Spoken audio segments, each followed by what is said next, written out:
Good evening, everyone. Tonight, I'm going to share a story that's part mystery, part nightmare. A story about a night inside Area 51 that nobody was supposed to survive or even talk about. This is based on testimonies, recovered footage, and events that, officially, never happened. But the details are too chilling to ignore. So, if you're brave enough, sit back and let me take you into the heart of one of the most secretive places on Earth. IT was August 12, 2022, The League Wired. The kind of silence that makes the hair on your neck stand up.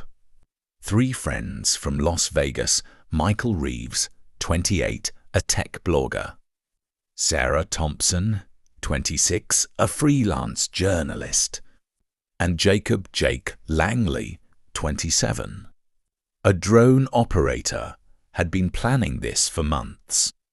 Their goal, to capture evidence of what might be inside Area 51. Rumored to hold alien technology and experiments beyond imagination. They met at 11 p.m. at a service road just north of Groom Lake.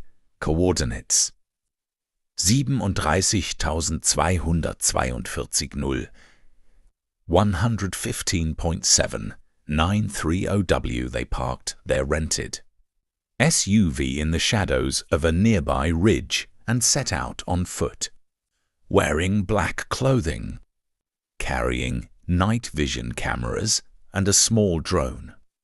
By 11:45 p.m., they had bypassed the first line of cameras. Guards were sparse, as if the night itself was their ally. Their plan relied on timing. Patrols rotated every 15 minutes. And they had memorized the patterns. At 12:05 a.m., the metal smelled strange, sweet and metallic at the same time. The walls were covered in symbols that resembled alien scripts. Jake started filming with his drone, sending the live feed to Michael's laptop. Sarah explored corners of the hangar and noticed scratches in the concrete floor, as if something large had been dragged across it recently. Then, a whisper. Help me. At first, they thought it was wind. But then, louder and clearer, Michael, Sarah, Jake. The whisper seemed to come from the shadows themselves. The friends froze. The air grew cold. Their night vision cameras started flickering, static and interference. Like someone, or something, was trying to communicate. Then, on the drone feed, shapes appeared. Shapes with black, empty eyes, limbs bending in ways that no human body could. One shadow reached for the camera and vanished, leaving only a trail of greenish light. By 12:30 a.m., they realized something was very wrong. The exit door they had entered through was gone. The walls seemed longer, the hangar larger. It was as if the building itself had shifted. Michael tried the radio. Nothing. No response, not even static. And then Jake saw it. A thin, grey figure, about 1.8 meters tall, moving toward Michael. Its skin shimmered slightly in the green light, eyes dark as voids. Michael screamed, and in an instant he vanished. Sarah and Jake ran, stumbling over uneven concrete. At the perimeter fence, they saw strange holes glowing green in the ground, like the earth itself was alive. they barely made it back to their SUV.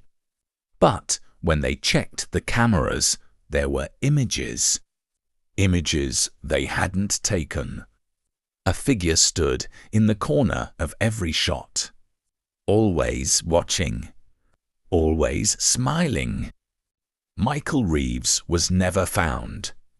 Officially, he was missing. But Sarah and Jake swear he wasn't taken by authorities. Something else got him. In the following weeks, Jake started receiving strange messages on his phone. Pictures of him sleeping, taken from above. Messages saying, "We see you. You shouldn't have come back." Zara, too, began hearing whispers at night, the same voice she heard inside the hangar. And every time she tried to tell someone, the recordings of the hangar disappeared from her devices. To this day, the government maintains that Area 51 is simply a testing site for aircraft. But insiders who've seen the footage agree there's something else there. Something that moves in shadows, waits in silence, and doesn't forgive curiosity. So, if you ever think about venturing near Groom Lake, remember this story. Because Area 51 is not just a base. It's a warning. And sometimes, what watches you from the shadows doesn't want to be found. But it always remembers.